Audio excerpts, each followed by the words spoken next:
کس زباں سے ہو بیاں داستان اہل بیت، کس زباں سے ہو بیاں داستان اہل بیت، مدح گوئے مصطفیٰ ہے مدح خوان اہل بیت، ان کی پاکی کا خدائے پاک کرتا ہے بیاں، ان کی پاکی کا خدائے پاک کرتا ہے بیاں، آیے تطہیر سے ظاہر ہے شان اہل بیت، سر کٹانا جان دینا کوئی تجھ سے سیکھ لے، سر کٹانا جان دینا کوئی تجھ سے سیکھ لے، جان عالم ہو فدائے خاندان اہل بیت، اور اپنا سودا بیچ کر بازار سونا کر گئے، اپنا سودا بیچ کر بازار سونا کر گئے، کون سی بستی بسائی تاجران اہل بیت، حورے کرتی ہے عروسان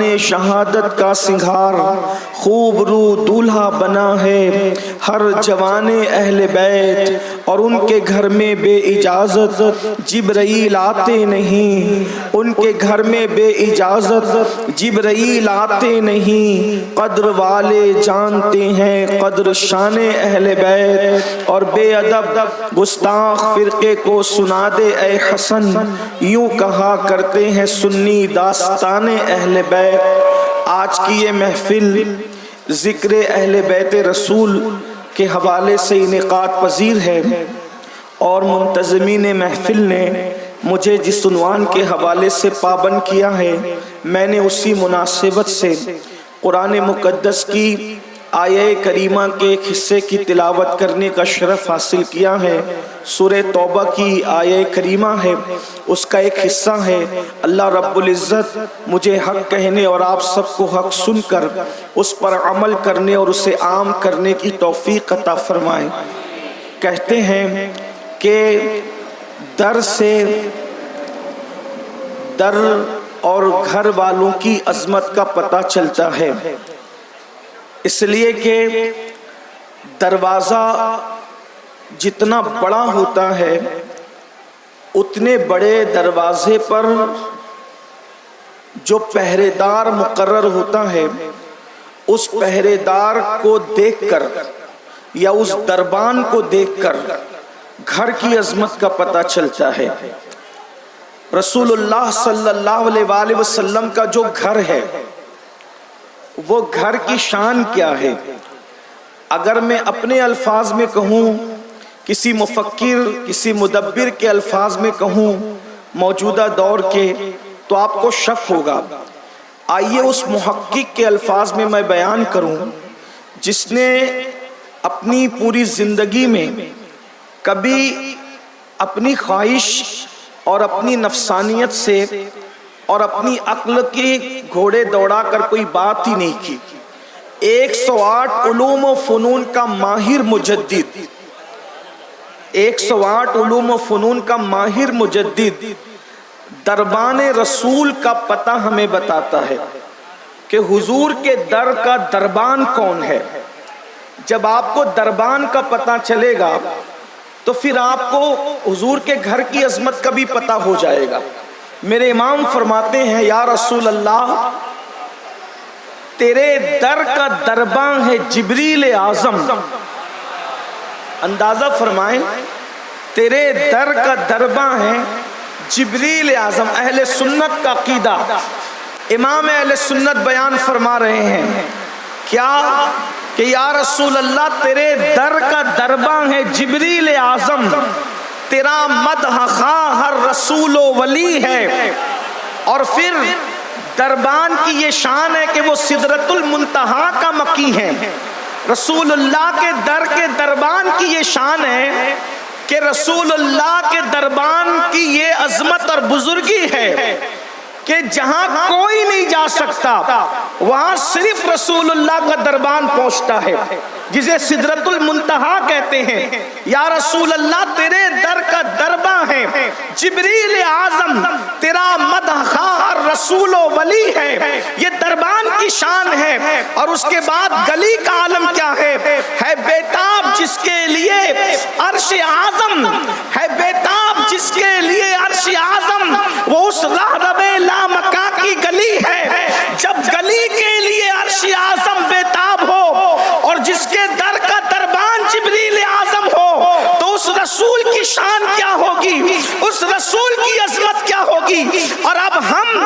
جس کے گھر والوں کی بات کر رہے ہیں، جب گھر والا اتنا بے مثال ہے تو ان کی آل اور اولاد کو اللہ نے کتنا بے مثال بنایا ہوگا۔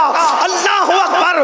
یوں کہہ لیں کہ اللہ کے رسول کی شان یہ ہے، مصطفیٰ جان رحمت کا مقام یہ ہے کہ حضور علیہ الصلوۃ والتسلیم جیسا کوئی نہیں، حضور کے صحابہ جیسے کسی کے یار نہیں، اور حضور کے گھر والے جیسے کسی کے اہل و عیال نہیں۔ حضور کے گھر والوں کی شان یہ ہے، ان سے اگر محبت نہ کرے تو انسان منافق ہو جائے، حضور کے گھر والوں سے کوئی محبت نہ کرے تو انسان منافق ہو جائے، حضور کے گھر والوں سے پیار نہ کرے اور بغض رکھے تو کعبے اور مقام ابراہیم کے درمیان بھی حالت سجدہ میں موت آئے تو کعبے اور مقام ابراہیم کے درمیان کی جگہ نہ دیکھی جائے گی، سجدہ نہ دیکھا جائے گا۔ آقا ارشاد فرماتے ہیں اگر کوئی کعبہ اور مقام ابراہیم کے درمیان سجدے کی حالت میں مر گیا، اس حالت میں کہ اس کے سینے میں میری اہل بیت کا بغض تھا، آقا فرماتے ہیں محمد الرسول اللہ کا اعلان ہے سجدے کے باوجود بھی وہ جنت میں نہیں جا سکتا، اس لیے کہ اس کے دل میں اہل بیت کے لیے بغض ہے۔ اور فرمایا ممات علی حب آل محمد ماتا مومنہ ماتا شہیدہ، جو میری آل کی محبت میں مر جائے وہ مومن مرے گا، مقام شہادت اس کو نصیب ہو، بستر پہ بھی مرے تو اللہ اسے مقام شہادت عطا فرمائے گا، کسی حالت میں مرے اللہ اس کو مقام شہادت عطا فرمائے گا۔ اور اللہ اکبر، یہ تو اہل البیت ہے۔ اللہ اللہ، اس کا مطلب یہ ہے کہ کچھ لوگوں کو یہ خیال گزرتا ہے کہ اہل البیت کی محبت ممبئی کے کچھ چھوکروں نے عام کر دی ہے، ایسا ماحول پہلے کبھی نہیں رہا ہے، یا ہندوستان میں یہ ماحول ابھی بن رہا ہے۔ یاد رکھنا یہ جاہل گوار چھوکروں کی دماغ کی اپج نہیں ہے، اپنے وقت کا مجتہد مطلق جسے دنیا محمد ابن ادریس شافعی کہتی ہے، ان کے اشعار کو جد الممتار میں میرے امام اہل سنت یوں نقل کرتے ہیں، آل النبی ذریعتی وہم الیہ وسیلتی ارجو بہم قدم بید الیمین صحیفتی۔ یہ عربی کے اشعار ہیں امام محمد ابن ادریس شافعی، جن کے مقلدین میں امام بخاری جیسے لوگ ہیں۔ امام محمد ابن ادریس شافعی اللہ اکبر جو اپنے زمانے کے عظیم مجتہد ہیں، کیا فرماتے ہیں؟ نماز پڑھتے رہے، روزے رکھتے رہے، زکوٰۃ دیتے رہے، حج کرتے رہے، کتابیں لکھتے رہے، سب کرنے کے بعد کسی چیز کو پیش نہیں کیا۔ کیا فرماتے ہیں؟ آل النبی ذریعتی۔ جد الممتار میں مسلک نقل کرتے ہوئے میرے امام نے لکھا کیا؟ آل النبی ذریعتی، نبی کی اولاد، نبی کی اہل بیت میرا ذریعہ ہے۔ عمل کو ذریعہ نہیں کہا، حالانکہ عمل ذریعہ ہے، لیکن اسی کا عمل ذریعہ ہے جس کے سینے میں محبت اہل بیت۔ آل النبی ذریعتی کائے کا ذریعہ ہے، وہم الیہ وسیلتی، اور وہی میرا وسیلہ ہے اللہ تک پہنچنے کے لیے۔ فرماتے ارجو بہم عطا غدن بید الیمین صحیفتی۔ محمد ابن ادریس کا یہ عقیدہ ہے کہ قیامت کے دن اگر میرا نام اعمال سیدھے ہاتھ میں دیا جائے گا تو بھی اہل البیت کے صدقے میں دیا جائے گا۔ یہ امام کا عقیدہ ہے، امام شافعی کا، امام بخاری کے بھی امام کا عقیدہ ہے کہ اہل بیت کے صدقے میں نام اعمال سیدھے ہاتھ میں دیا جائے گا۔ اللہ اکبر، یہ تو سب اہل بیت ہیں، حضور کے گھر والے ازواج اہل البیت، خاندان کے لوگ اہل البیت، لیکن سب میں جو خاص ہے ہر اہل بیت بے مثال۔ اس کو پہلے سمجھ لیں۔ میں اپنے عنوان کی طرف جلدی آتا ہوں جو عنوان آپ نے دیا ہے، لیکن تھوڑی تمہید تاکہ آپ کو سمجھ۔ سب اہل بیت ہیں، ہمارے اہل سنت کے عقیدے میں ازواج بھی اہل بیت، آل جعفر بھی اہل بیت، آل عقیل بھی اہل بیت، آل علی بھی اہل بیت، سب اہل بیت، گھر والے ہیں سب۔ اب یہ سب بے مثال ہیں، یہ اتنے بے مثال ہے کہ ان کی محبت اللہ نے ہم پہ فرض کی ہے۔ صرف نماز فرض نہیں ہے، محبت اہل بیت بھی فرض ہے۔ تو اگر لوگوں کو نماز کے عنوان پہ تقریر اچھی لگتی ہے تو محبت اہل بیت کے عنوان پر بھی اچھی لگنا چاہیے، کیونکہ وہ بھی فرض ہے اور یہ بھی فرض ہے، اس کا خیال رکھنا چاہیے آپ کو۔ کچھ لوگ نماز کی تقریر کو تو پسند کرتے ہیں لیکن محبت اہل بیت کی گفتگو پہ کہتے ہیں یہ رافضیت کا طریقہ تو نہیں ہے۔ یاد رکھنا، محبت اہل بیت انسان کو کبھی رافضی نہیں بناتی، بلکہ صحابہ کا بغض رافضی بناتا ہے۔ محبت اہل بیت تو ولی بناتی ہے، اور جو رافضی ہوگا وہ کبھی ولی ہو ہی نہیں سکتا۔ اسی لیے کائنات میں صرف سنی ہی ولی ہوئے ہیں۔ ولیوں کی تاریخ اٹھا کر کے پڑھ لیں، غوث اعظم سے لے کے غریب نواز تک، اور غریب نواز سے لے کر کے صاحب البرکات تک، اور صاحب البرکات سے لے کر کے وارث دیوا تک، مخدوم اشرف جہانگیر سمنانی تک، یہ سب کے سب مخدوم ماہیمی تک، حضرت عبد الرحمن اصفہانی تک، یہ سب اہل سنت ہیں۔ اسی لیے آپ دیکھیں، نہ ناصبیوں کے یہاں ولی ملتا ہے، نہ خارجیوں کے یہاں ولی ملتا ہے، نہ رافضیوں کے یہاں ولی ملتا ہے، اس لیے کہ ولی بنانے والا علی ہے۔ ولی بنانے والا علی ہے۔ جب تک علی علی نہ کرو تب تک کوئی ولی بن نہیں سکتا، اور یہ میرے دماغ کی اپج نہیں ہے۔ قاضی ثناء اللہ پانی شریف پڑھے، رب صلی وسلم دائما ابدا علی حبیبک خیر الخلق کلہم صلاۃ و سلام علیک یا رسول اللہ۔ ممبئی والوں اگر سننے آئے ہیں تو توجہ فرمائیں۔ میں نے کہا نا کہ علی علی جب تک نہ کرو تب تک کوئی ولی نہیں بن سکتا، یہ میں نہیں کہہ رہا ہوں، قاضی ثناء اللہ پانی پتی رحمت اللہ علیہ تفسیر مظہری میں لکھتے ہیں، اور یہ نقشبندی ہیں۔ اور چونکہ غلبہ محبت ظاہری نظر میں زیادہ یا تو چشتیوں کے یہاں لوگوں کو نظر آتا ہے یا تو قادریوں کے یہاں نظر آتا ہے ظاہری نظر میں، حالانکہ سارے سلسلے محبت کرتے ہیں، لیکن نقشبندی سلسلے کا اپنا ایک وتیرہ، ایک طریقہ ہے۔ ان کے یہاں احتیاط کا حال اتنا ہے کہ ان کے بعض شیوخ نے بیوی کی چوڑی کی کھنک کو بھی میوزک سے تعبیر کیا اور اس پر بھی فتویٰ دیا۔ وہ اتنے محتاط لوگ ہیں، اندازہ فرمائیں، چشتیت کا تو ایک اپنا رنگ ہے، وہاں تو مستانگی ہی مستانگی ہے، ملنگی ہی ملنگی ہے، قلندری ہی قلندری ہے، پھر قادریت کا ایک اپنا رنگ ہے، پھر اس کی تو بات ہی جدا ہے۔ لیکن نقشبندیت میں جو ہے باضابطہ طور پر ایک ان کا اپنا انداز ہے، ان کے اپنے اقوال ہیں۔ اور ہندوستان میں جب سے حضرت شیخ احمد سرہندی مجدد الفسانی فاروق اعظم کا وہ شہزادہ، جب سے انہوں نے نقشبندیت کے رنگ میں اپنے آپ کو رنگا، تب سے ہندوستان میں نقشبندیت ایک الگ انداز میں، ایک الگ پیرائے میں اپنی پہچان بناتی ہے۔ لیکن اسی نقشبندی خانوادے میں ایک ذات ہے قاضی ثناء اللہ پانی پتی رحمت اللہ علیہ کی، وہ فرماتے ہیں حضرت آدم علیہ السلام کے دور سے لے کر آج تک جتنے بھی ولی بنے ہیں سب علی کے فیضان سے ولی بنے ہیں۔ آپ غور فرمائیں۔ اور میرے امام سیدی اعلیٰ حضرت علیہ رحمہ مطلع القمرین میں لکھتے ہیں کہ اے عزیز، اگر فیضان علی پوچھنا ہے تو صوفیہ سے پوچھ، جب تک کہ انسان علی کی غلامی نہیں کرتا، علی کا فیضان نہیں پاتا، اس وقت تک ولی نہیں بنتا۔ اسی لیے فرماتے ہیں سلامی جس کے در کا ہر ولی ہے، سلامی جس کے در کا ہر ولی ہے، علی ہے ہاں علی ہے ہاں علی ہے۔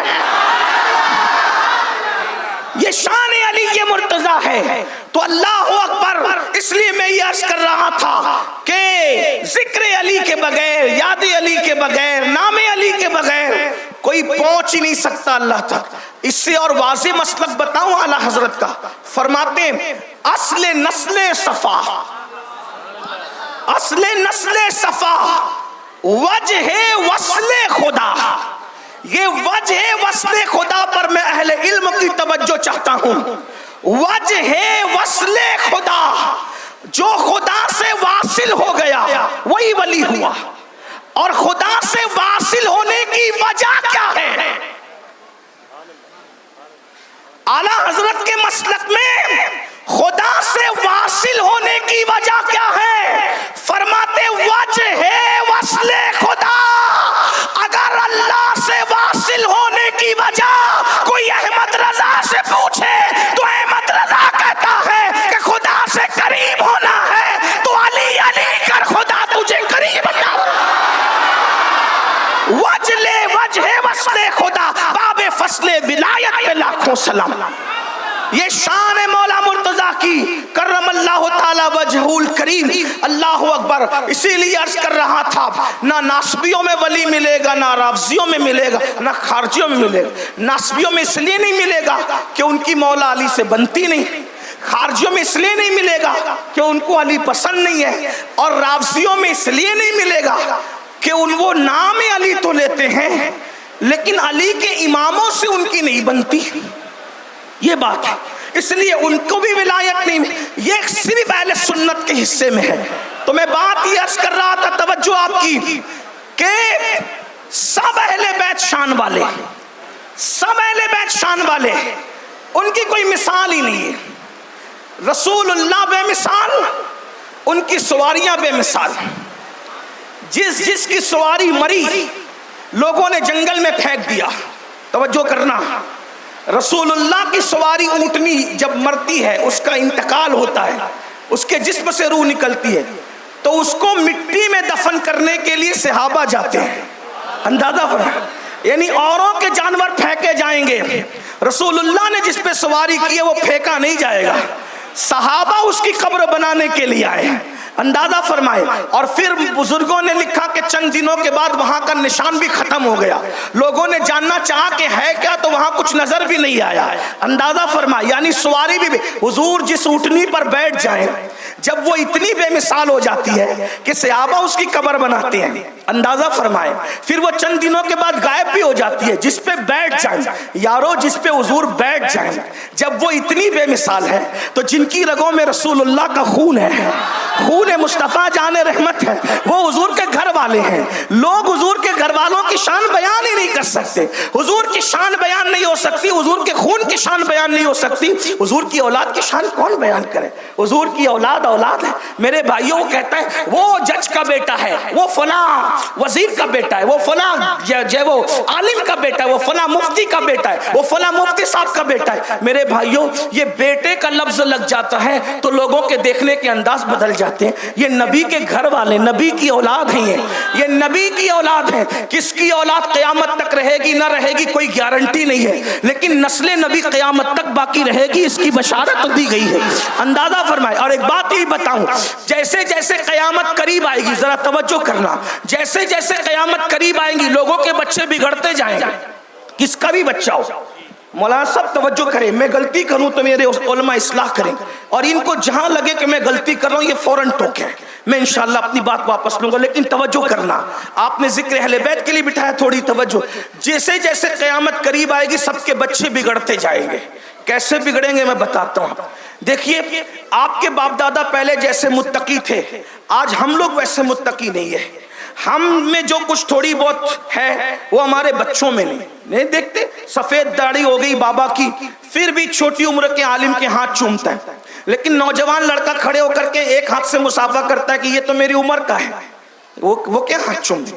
بھائی جو عقیدتیں پہلے تھی وہ کم ہو رہی کہ نہیں ہو رہی؟ پھر اس کے بعد نمازوں کا انداز بدل رہا ہے، اذانوں کا انداز بدل رہا ہے، پڑھنے لکھنے کا انداز بدل رہا ہے. اور جیسے جیسے دور رسالت سے ہم دور ہوتے جائیں گے ویسے ویسے ایمان میں کمی آتی جائے گی. ہے کوئی بلال جیسا آج؟ حضرت بلال کی نسل میں بھی کوئی بلال جیسا ہے؟ نہیں ہے. صحابہ کی نسل میں بھی کوئی صحابہ جیسا ہے؟ ولیوں کی نسل میں بھی کوئی ولیوں جیسا ہے؟ یہ سب شان والے لوگ ہیں، گزر گئے، ان کی مثال اب نہیں ہے۔ لیکن اندازہ فرمائیں، قریب قیامت کس کا بیٹا کافر ہوگا نہیں پتا، کس کا بیٹا مومن ہوگا نہیں پتا، کس کا بیٹا شرابی ہوگا نہیں پتا، کس کا بیٹا بگڑ جائے گا نہیں پتا۔ یعنی کہ بتایا گیا قریب قیامت ایک بندہ زنا کر رہا ہوگا تو کوئی بندہ کہے گا یار یہاں مت کر، ادھر پردے کے پیچھے چلا جا۔ یعنی اس کو یہ نہیں کہے گا مت کر، توجہ کرنا، یہ نہیں کہے گا مت کر نہیں کہے گا یہاں مت کر، پردے کے پیچھے چلا جا۔ مطلب کیا؟ کر، ادھر چھپ کر بدکاری۔ میں یہ نہیں کہہ رہا کہ وہ حکم دے گا یہاں مت کر، ادھر جا۔ تو بزرگوں نے فرمایا جو اتنا بھی اس دور میں کہہ لے گا قریب قیامت، تو وہ بھی اپنے دور کا اللہ والا ہوگا، یعنی منع نہیں کرے گا، کہے گا ادھر مت کر، کھلے عام مت کر، ادھر پیچھے جا۔ یعنی دین پر لوگ کم سے کم عمل کریں گے، اتنا بگاڑ ہوگا۔ حدیث پاک میں بھی بزرگوں نے فرمایا، صحابہ کے آثار میں ہے کہ آج اگر ہم 90% دین پر عمل کریں اور 10% چھوڑ دیں تو ہم ہلاک ہو جائیں، لیکن ایک دور آئے گا کہ لوگ 90% چھوڑ کر صرف 10% پر عمل کریں گے تو بھی وہ کامیاب ہوں گے۔ یعنی اس دور میں بگاڑ اتنا ہو چکا ہوگا۔ اب آپ سمجھ سکتے ہیں جیسے جیسے دور آگے بڑھتا جائے گا سب کی اولادیں بگڑتی جائے گی۔ دعا کرے اللہ ہماری اولادوں پہ رحم فرمائے، اللہ ہماری اولادوں کو نبی اور آل نبی کی سچی غلامی، احترام صحابہ کے ساتھ عطا فرمائے۔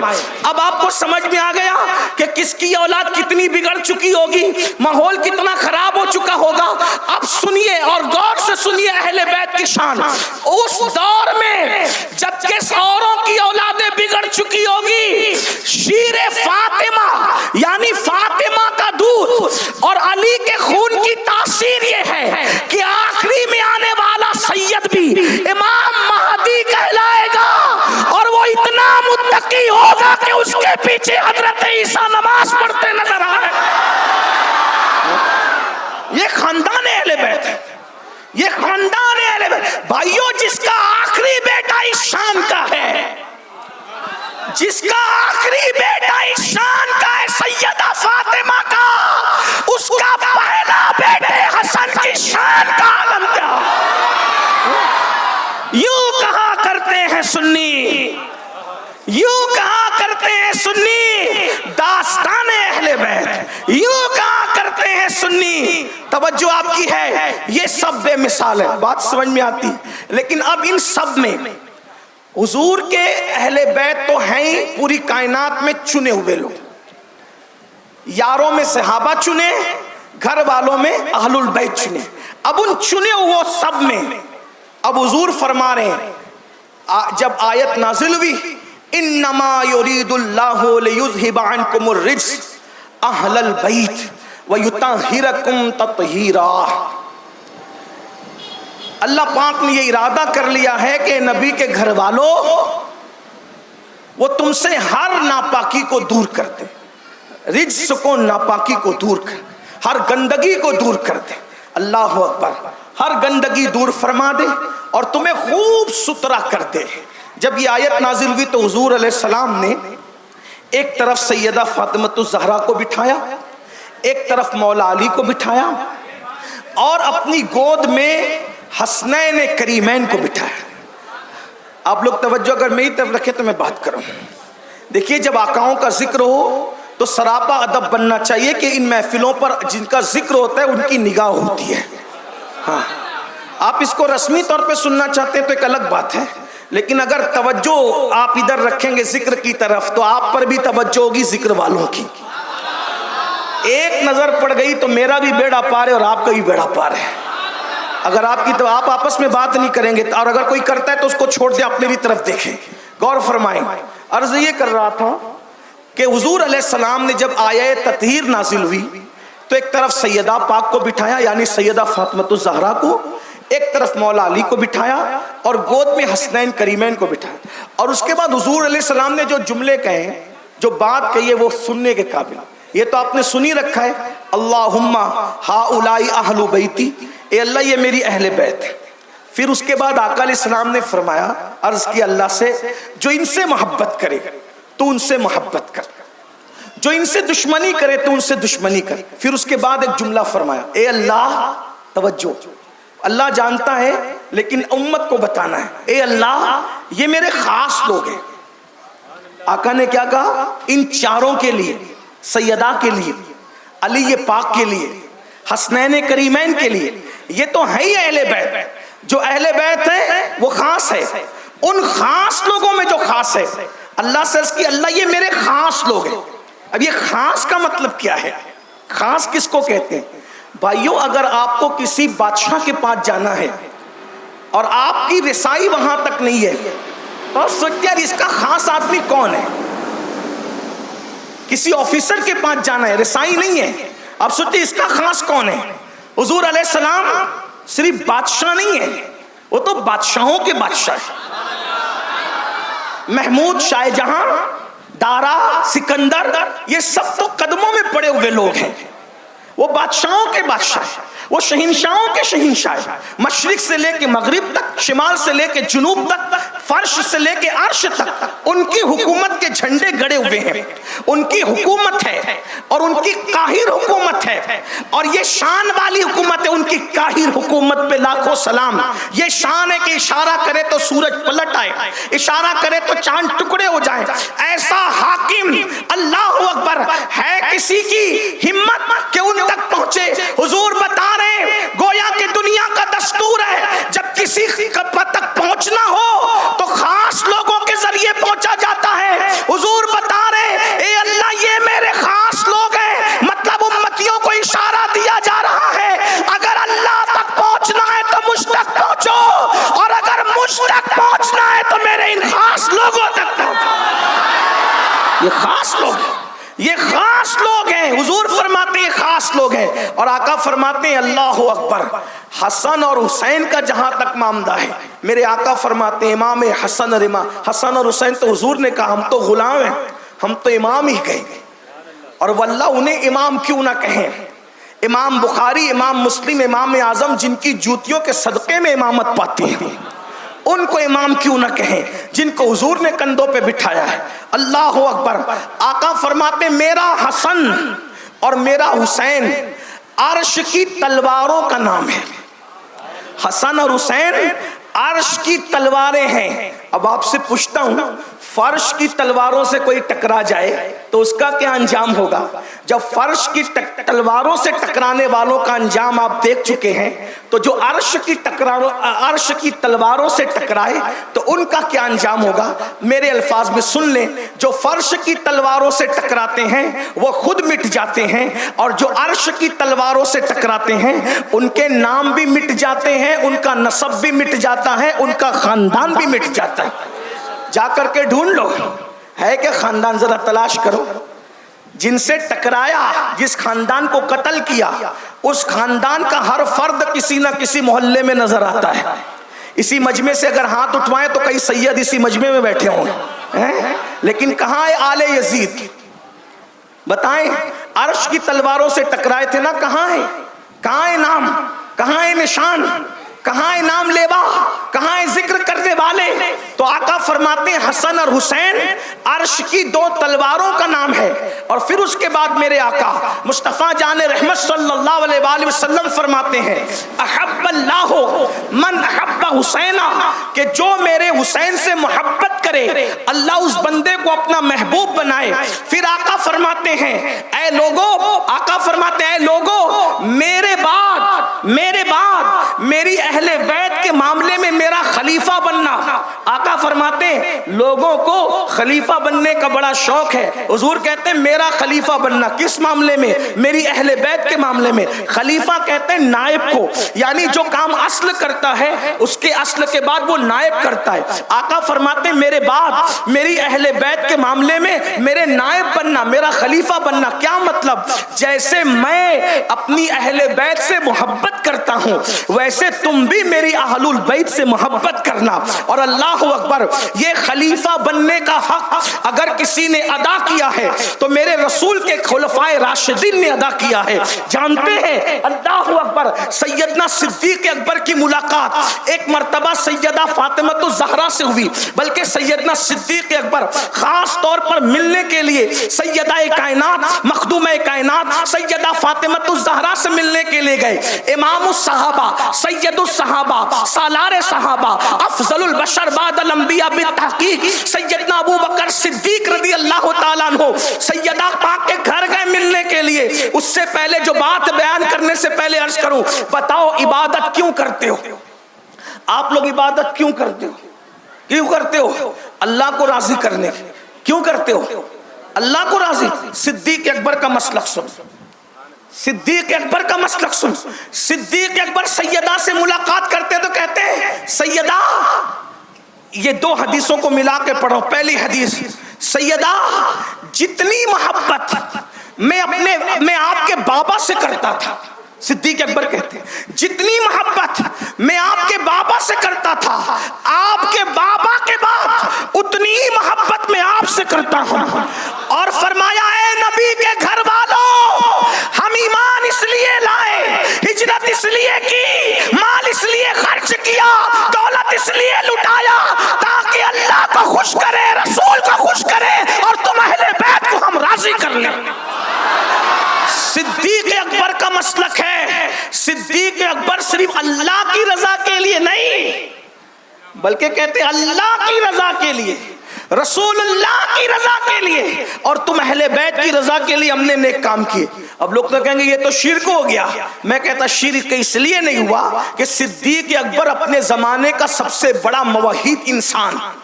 صدیق کو جانتے ہیں اللہ راضی اس وقت تک نہیں ہوگا جب تک محبوب کو راضی نہ کر سکوں گا، اور محبوب کو راضی کرنے جاؤں گا تو حبیب اس وقت تک راضی نہیں ہوگا جب تک ان کی اہل بیت کا راضی نہیں کرتا. تو صدیق اکبر فلسفہ بتا رہے ہیں اللہ کو راضی کرنا ہے تو رسول اللہ کو کرو. خدا کی رضا چاہتے ہیں دو عالم، خدا چاہتا ہے رضائے محمد. اللہ کو راضی کرنا ہے تو رسول اللہ کو کرو، اور رسول اللہ کو راضی کرنا ہے تو ان کے گھر والوں کو راضی کرو. حضور خود بخود راضی ہو جائے. یہ صدیق اکبر. اور پھر سیدنا فاروق اعظم رضی اللہ تبارک و تعالیٰ، سیدنا فاروق اعظم کہتے ہیں امام حسن سے، حسن خدا کے بعد اگر کسی نے بزرگی پائی ہے تو وہ تم لوگ ہو. کون کہہ رہا ہے؟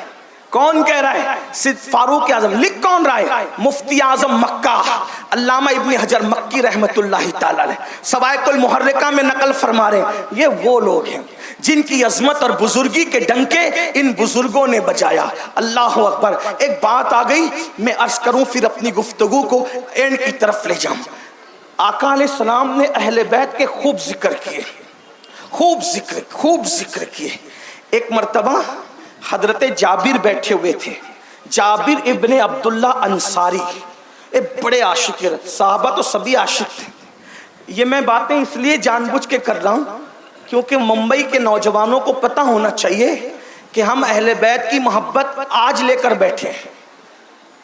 سب سے پہلے جو اہل بیت کے محبین تھے اسے صحابہ کہتے ہیں. اس لیے طور کی بات نہ کیا کرو، اور انٹرنیٹ کے نابالغ محققین کی بولی نہ بولا کرو. اپنے بزرگوں کے نقش قدم پہ رہو. آقا کریم صلی اللہ علیہ وآلہ وسلم کی بارگاہ میں صحابہ بیٹھے اور حضرت سیدنا جابر بھی بیٹھے. آقا فرماتے ہیں جابر سے مخاطب، حضرت جابر سے باتیں ہو رہی ہے. اتنے میں امام حسین آتے ہیں. امام حسین آئے تو حضور ان کو چومنے لگے، ان کو چوم رہے، گال چوم رہے، پیشانی چوم رہے. اور پھر کہتے ہیں جابر یہ میرا بیٹا ہے، یہ نہیں کہ میرا نواسا ہے.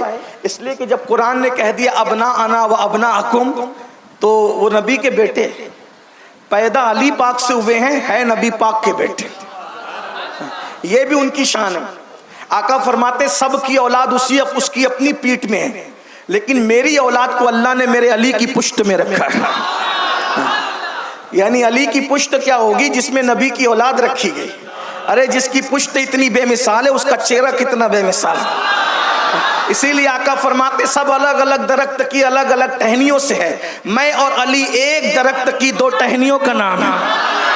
آقا فرماتے ہم دونوں ایک درخت کی دو ٹہنی ہے۔ ہائے ہائے، اندازہ کر لیں، اللہ اکبر۔ اور ٹہنی جس درخت سے، غور کریں یہ بنو ہاشم کا درخت ہے، جو عبداللہ کی شکل میں ظاہر ہوتا ہے، اور اس کی دو ٹہنیاں ہیں، ایک علی مرتضیٰ، ایک رسول اللہ، ایک ولیوں کا سردار ہے، ایک نبیوں کا سردار۔ نبی کی اولاد ان کی پشت سے پیدا ہو رہی ہے، اللہ اکبر۔ تو مولا مشکل کشا کی شان یہ۔ تو آقا فرماتے ہیں کہ حسین میرا بیٹا ہے، یہ میرا بیٹا ہے، بلکہ آقا نے فرمایا میری بیٹی کے بیٹے حسن حسین میرے بیٹے ہیں۔ آقا چومتے میرا بیٹا ہے۔ حضرت جابر نے دیکھا، کہا جابر میرا حسین، ابھی امام حسین کی عمر 5-6 سال کی ہے، اور حضور کیا فرما رہے، جابر میرے حسین کے یہاں جو بیٹے پیدا ہوں گے ان بیٹوں میں ایک بیٹا ہوگا، ان بیٹوں میں جو بیٹے پیدا ہوں گے ایک بیٹا ہوگا، اس کا نام علی ہوگا۔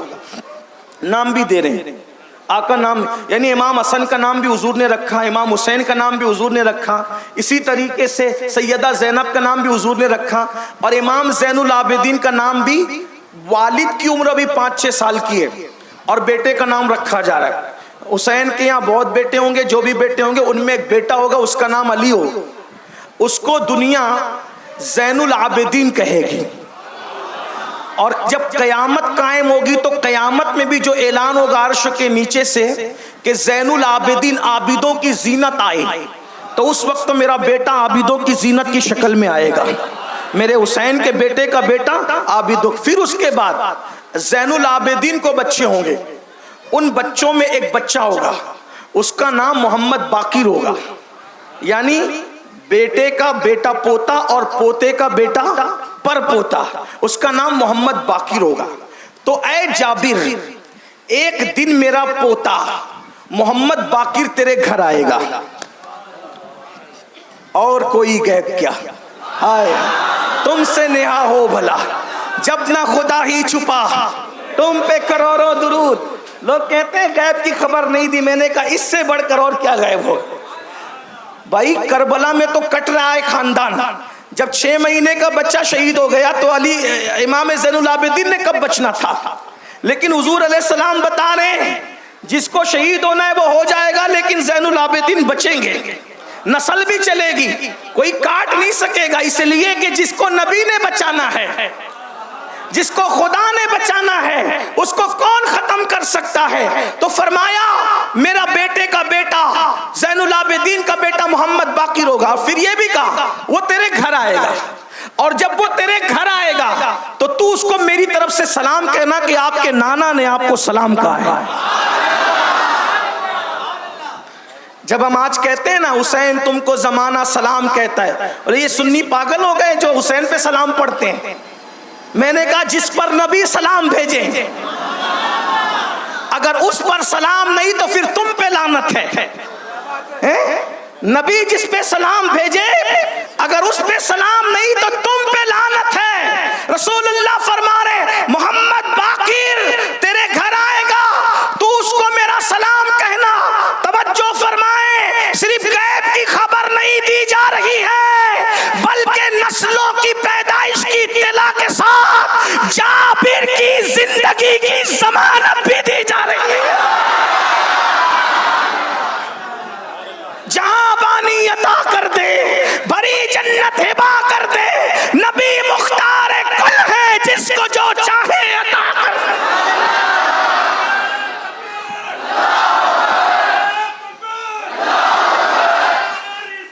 یا رسول، یا رسول، اب وہ صحابہ تھے عقیدے کے پکے لوگ۔ یہاں تو مسلمان بہت ہے لیکن پختگی کتنے لوگوں میں، بہت ڈھلمل یقین ہے مسلمان آج کل کے، کس نے یہ کہہ دیا تو کہا یہ بھی صحیح، اس نے کہہ دیا تو یہ بھی صحیح۔ یاد رکھنا ایمان یقین کا نام ہے، اور یقین والے بنو، کیونکہ یقین والے کہاں سے چلے کہاں پہنچے۔ جو اہل شک ہیں اگر میں مگر میں رہتے ہیں، حضور کا پردہ ہو گیا، آقا کے پردہ فرمانے کے بعد صدیق اکبر نے پردہ فرمایا، فاروق اعظم نے پردہ فرمایا، عثمان غنی کی دردناک شہادت ہوئی، مولا علی کی دردناک شہادت ہوئی، اس کے بعد دور آتا گیا، امام حسن کی شہادت ہوئی، امام حسین کی بھی شہادت ہوئی، لیکن حضرت جابر موجود رہے۔ حضرت جابر شہید ہوتے ہوتے بچے۔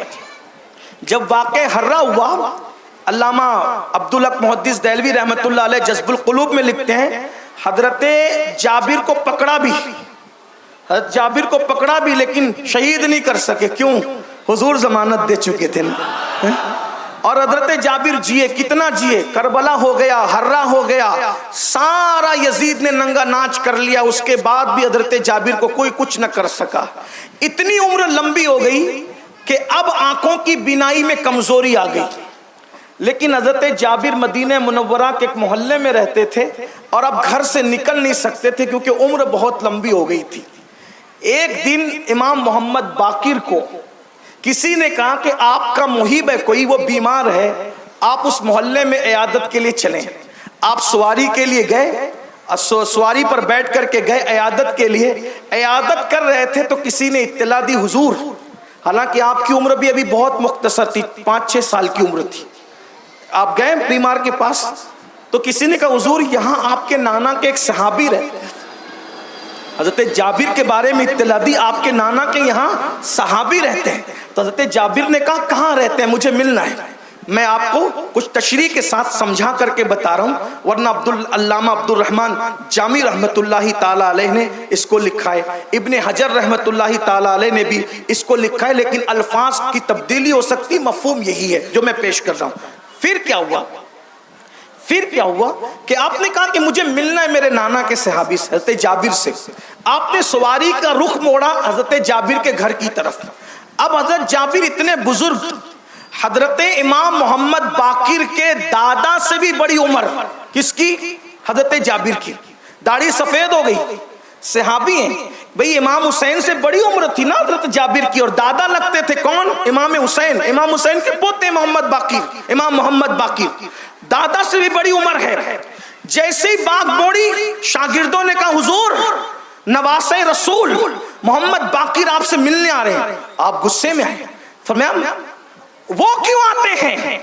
مجھے اطلاع نہیں دی تم نے پہلے، اگر مجھے اطلاع دیتے تو میں انہیں آنے نہ دیتا، میں ان کے پاس خود چل کر جاتا، کیونکہ وہ شہزادہ رسول ہیں، صحابی ہیں۔ محمد باقر، امام باقر صحابی نہیں ہیں، بلکہ اللہ اکبر ان کے والد بھی صحابی نہیں ہیں، امام زین العابدین بھی صحابی نہیں ہیں، اس لیے کہ آپ کی ولادت تہذیب الکمال کے قول کے مطابق 51 ہجری میں ہوئی ہے، اس لیے وہ صحابی نہیں ہے، بلکہ رسول اللہ کے پردہ فرمانے کے بعد کم و بیش 40 سال کے بعد امام زین العابدین پیدا ہوئے ہیں، وہ صحابی نہیں ہے، ان کے بیٹے بھی صحابی نہیں ہے، تابعی ہیں۔ فرماتے میں خود چل کر کے جاتا، لیکن اب وہ آ رہے ہیں تو ذرا مجھے اٹھا کر ان کے لیے کھڑا کرو۔ صحابی رسول کھڑے ہو رہے ہیں۔ آج لوگ باتیں کرتے، صحابہ کیا کرتے تھے؟ صحابہ یہ کرتے تھے، پوتے سے بھی، پوتے دادا سے بھی بڑی عمر ہے، عمر کا خیال نہیں کیا، خون رسول کے لیے جابر اٹھ کر کے کھڑے ہو گئے۔ اور اس کے بعد امام محمد باقر کے قریب آئے اور ان کے جو بٹن تھے کرتے کے، وہ کرتے کے بٹن کھولے اور سینے پہ یوں ملا، اور ملنے کے بعد سونگا اور مسکرا پڑے، اور مسکرانے کے بعد کان میں پھر کچھ کہا، اور پھر محمد باقر اتنا ہنسے کہ ان کے خوبصورت دانت نظر آنے لگے، اور امام محمد باقر چل دیے۔ تو شاگردوں نے پوچھا اے حضرت جابر یہ سینے پہ ہاتھ مل کے کیا سونگ رہے تھے؟ کہا واللہ جو خوشبو نبی میں سونگا کرتا تھا وہ آل نبی میں سونگ رہا۔ حضرت بیدم شاہ وارسی نے اسی لیے تھوڑی کہا ہے، بیدم شاہ وارسی کہتے ہیں شگفتہ گلشن زہرا کا ہر گلے تر ہے، شگفتہ گلشن زہرا کا ہر گلے تر ہے، کسی میں رنگ علی ہے کسی میں بوئے رسول، کسی میں رنگ علی ہے کسی میں بوئے رسول۔ اگر آج بھی علی کا رنگ دیکھنا ہے اور بوئے مصطفیٰ دیکھنا ہے تو کسی سچی آل رسول کو دیکھو۔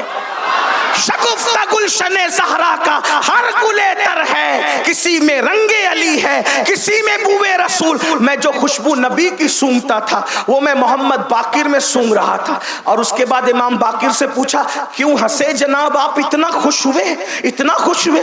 فرمایا انہوں نے میرے کان میں کہا کہ تمہارے نانا نے کہا تھا کہ میرا پوتا تیرے گھر آئے گا، اس کو میرا سلام کہہ دینا. تو اپنے نانا کا سلام سن کر کے میں مسکرا دیا. پھر حضرت جابر نے کہا اب کفن کی تیاری کرو، کیونکہ آج تک زندگی کی ضمانت تھی. مجھے یقین تھا جب تک باقر گھر نہیں آئیں گے تب تک میں دنیا سے نہیں جاؤں گا، جب تک محمد باقر کو سلام نہیں پہنچاؤں گا اس وقت تک دنیا سے نہیں جاؤں گا. یہ ہے اہل البیت کا احترام، یہ ہے تعظیم اہل البیت جو صحابہ کرام کی زندگیوں میں لوگوں نے دیکھا. لیکن اللہ اکبر، اب گفتگو کے دوسرے رخ پر اختتام کی طرف جاتے ہوئے کہ دنیا نے دیکھا وہ اہل البیت جن کے بارے میں فرمایا اذکرکم اللہ فی اہل بیتی، اذکرکم اللہ فی اہل بیتی. میری اہل بیت کے بارے میں اللہ سے ڈرتے رہنا، اللہ سے ڈرتے. فرمایا اللہ میرے بعد تم لوگوں کو آزمائے گا کہ تم میری اہل بیت کے ساتھ سلوک کیا کرتے ہو. سلوک کیا، بلکہ یہاں تک کہہ دیا، غور کریں کیا کیا باتیں کہی ہیں. امام المتکلمین علامہ نقی علی خان علیہ رحمہ اپنی کتاب تفسیر علم نشرہ میں لکھتے ہیں کہ آقا نے فرمایا جو میری اہل بیت کو دیکھ کر اٹھ کر کھڑا نہ ہو، جو میری اہل بیت کو دیکھ کر اٹھ کر کھڑا نہ ہو، اللہ اس کو لا علاج بیماری میں مبتلا کر دے گا. حکیموں کے دروازوں کے چکر لگاتے رہو، ڈاکٹروں کے یہاں جا کر دھکے کھاتے رہو. حضور فرما رہے ہیں جو میری اہل بیت کو دیکھ کر کھڑا نہ ہو اللہ اس کو لا علاج بھی. لوگ تو ایسے لا علاج بیماری میں مبتلا ہوئے تعصبیت کی وجہ سے کہ اب تو اللہ کے یہاں بھی کھڑے رہنے کی طاقت ختم ہو گئی کچھ لوگوں میں. یہ حالات ہیں لوگوں کے، اس لیے کہ جب تک لوگ کھڑے رہتے تھے اہل بیت کے لیے، مسجد میں کرسیاں کتنی نظر آتی تھی، توجہ کر لیں ذرا. جب تک اہل بیت کے لیے کھڑے رہتے رہے کبھی مسجدوں میں کرسیاں نہیں. یہ نہیں کہتا کہ جو کرسی پہ بیٹھتے ہیں وہ سب دشمنان ہیں، ایسا نہیں. میری بات کا غلط مفہوم مت لینا، کچھ لوگوں کو مجبوریاں بھی ہوتی ہیں، مگر کچھ لوگ جو ہے پھر بھی دیکھو اس نے کیا کہہ دیا میرے بھائی. لیکن یاد رکھیں میں اکثریت کی بات کر رہا ہوں. تو آقا فرماتے ہیں، اور اس کو کس نے نقل کیا؟ امام المتکلمین علامہ نقی علی خان. یہ کون ہے نقی علی خان؟ یہ امام احمد رضا خان سیدی اعلیٰ حضرت کے والد بھی ہیں، استاد بھی ہیں. اور اعلیٰ حضرت نے اپنی زندگی میں جن کو اعلیٰ حضرت کہا ہے وہ ہے علامہ نقی علی خان رحمت اللہ علیہ. ہاں یہ کوئی معمولی ہستی نہیں ہے. اردو ادب کا ایسا بڑا ادیب ہے، جب اردو دلی اور لکھنؤ میں دودھ پی کر جھولے میں جھولا جھول رہی تھی تب امام المتکلمین کی تصانیف اٹھا کر کے دیکھیں جو ادبی شہپارے انہوں نے سرور القلوب اور تفسیر علم نشرہ کے اندر بکھیرے ہیں. تو میں اس نتیجے پہ پہنچا راشد بھائی، جب میں نے امام المتکلمین کو پڑھا تو میں اس نتیجے پہ پہنچا کہ وہ تو اعلیٰ حضرت کے بھی باپ ہیں. اردو زبان میں کیا بات لکھی ہے، میں بلکہ کہیں کہیں امام اہل سنت نے ان کو نقل کیا ہے اور فرماتے آنکھ بند کر کے جن کے فتوے پر عمل کیا جا سکتا ہے وہ دو ہستیاں ہیں. ایک تو میرے والد یعنی اعلیٰ حضرت کے والد علامہ نقی علی خان، اور دوسرے تاج الفول حضرت مولانا عبد القادر بدایونی رحمت اللہ تعالی. یہ وہ لوگ ہیں بھائیوں. تو عرض یہ کر رہا تھا کہ آقا نے کیا فرمایا، جو میری اہل بیت کو دیکھ کر کھڑا نہ ہو وہ لا علاج بیماری مبتلا ہو جائے. آپ سے پوچھتا ہوں اہل بیت کے لیے اتنی تاکید کی، اتنی تاکید کیوں کی جا رہی ہے؟ اس لیے کہ نتائج سامنے ہیں کہ ہونا کیا ہے. ابھی جانے کو دنیا سے 50 سال بھی نہیں گزریں گے، ہوگا کیا؟ اس لیے بتا رہے ہیں ان کے لیے کھڑے ہو. تفسیر بحر المواج، ایک کتاب ہے تفسیر بحر المواج، اس کے مصنف ہیں مخدوم اشرف جہانگیر سمنانی کے خلیفہ حضرت قاضی شہاب الدین دولت آبادی. انہوں نے اپنی تفسیر میں لکھا ہے کہ کسی کے لیے کھڑے ہو نہ ہو تمہاری اپنی مرضی ہے، لیکن جب نبی کی اہل بیت آیا کرے تو تمہیں کھڑے ہونا چاہیے. یہ آقا علیہ السلام کا قول انہوں نے بحر المواج میں نقل فرمایا. قاضی شہاب الدین دولت آباد، بلکہ ان کا بھی ایک واقعہ ہے. ابتدائی عمر میں علم کی بڑی گرمی تھی ان کے پاس، ابتدائی عمر میں علم کی بڑی گرمی تھی. تو آپ نے کیا کیا، ایک کتاب لکھی، قاضی شہاب الدین صاحب کتاب لکھی کہ علم والوں کا مرتبہ رسول اللہ کے خون سے بھی بڑھ گیا. یہ انہوں نے کتاب لکھ دی. علم کا ایک اپنا انداز ہوتا ہے، علم علم ہے، علم کی توہین نہیں ہو سکتی. تو اللہ کے رسول خواب میں تشریف لائے، فرمایا کہ تو نے علم والوں کی بات کی، میرے نسب والوں کی بات نہیں کی. تو پھر انہوں نے کیا کیا، پوری ایک کتاب لکھی جو رسول اللہ کے گھر والوں کے لیے لکھ دی. یہ ہے حضور، یعنی اگر حضور کے وصال کے بعد بھی ٹائم 5 منٹ، اچھا اور کوئی مسئلہ، ٹھیک ہے کوئی بات نہیں، میں مکمل کر درود شریف پڑھ. اللہ رب محمد، کوئی مسئلہ نہیں، آپ کا جو ٹائم ہے میں اس پہ سمیٹ لیتا ہوں. وہ جو عنوان آپ نے دیا تھا میں تو اچھا ٹھیک کوئی بات. ایک بار نبی اور آل نبی پہ جھوم جھوم کے درود شریف.